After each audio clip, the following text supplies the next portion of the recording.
दोस्तों असा के सजे मुल्क में फरमाइश आ पर घणी फरमाइशूं साइड में करे सिर्फ बटे फरमाइश रखियो फरमाइश आ हिन जी हुन जी ऐं खास फरमाइश आ के सवार होटल वाले जी असा के जलाल जो कलाम बुधायो उन दोस्त जी फरमाइश पूरी कयूं था जलाल चए तो वे वणई व्या त वथाण ई व्या ओ जिते प्यार पंजे जा देरा ओ ते गूगन ताज गेरा गू गू ओ दिसी मुजो हाथो सड़े ओ ये वणई व्या त वथाण ई व्या गू गू गू वाह मैं जो ये टिकट बंद कर साई सुकाई छने थे यानी ओछ तो मोता यो नंबर ते लहे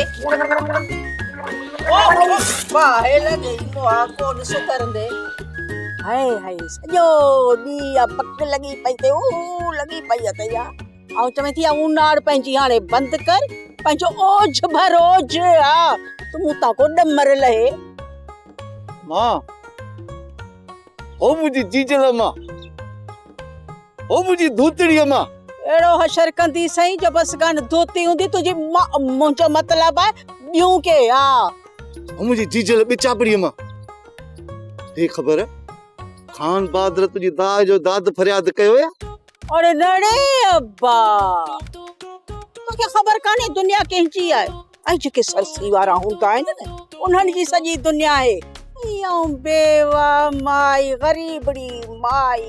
खान बहादुर जे पुट जे जेके सावरे जा ठण वारा आहिनि उन्हनि सां भाउ कीअं पिटाईंदो सा ना बाना उन्हनि सां ओ ॻाल्हाए बि नथी सघां उफ बि नथी कढी सघां अम्मा तू ये केड़ियूं ॻाल्हियूं बि करी तो त मुंहिंसां पाण वाइदो कयो त मां तोखे चांडोकी वेठी ॾींदसि हा लाचार पियो आहे चांडोकीअ खे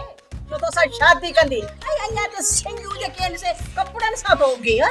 चांडोकी सां तो शादी करे बस कर हाणे ते त हाणे न मुकम या तो कचो थी मां हीअं तो क्या माण्हू त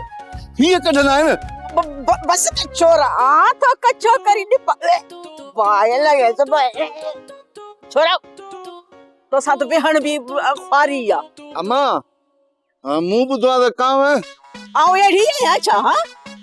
अरे अम्मा चिढ़ न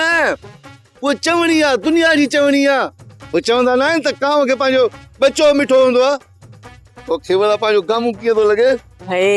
हाय ओ ॻाल्हि लखनि जी कई अथई सदको वञाई कुर्बान थिया अब्बा को सवा मुंहिंजो आहे केरु पर ॿुढी मरां थो जड़े पुट खां पर जॾहिं अहिड़ियूं ॻाल्हियूं करी थो न बा ओ ठाहे जोड़े ओ कारो मुंहुं कयां तुंहिंजो कारो मुंहुं कयां पर आहीं ॾाढो मिठो मूंखे हा छा कयां अम्मा तू यादि कर पंहिंजे हथनि सां पंहिंजे मथे में बंजू विझी चाची महिरुनि सां जे मथां पी रही है हूअं बि चवंदा आहिनि त कूड़े मथे में सदाईं धूड़ हूंदो आहे ॻोठ वारा तॾहिं त मूंखे चवंदा आहिनि त तूं गामू सचा रही तॾहिं त मां ॻाल्हि खोले कंदो आहियां गामू सचार जो कमु आहे सच चवणु पोइ कंहिंखे वणे न वणे हा मां ई पंहिंजी जाइ ते एॾो सच बि कोन ॻाल्हाइबो आहे जेॾो तूं वेठो हाणे भौंकी वेरुन जी वस्ती वेरुन जी वस्ती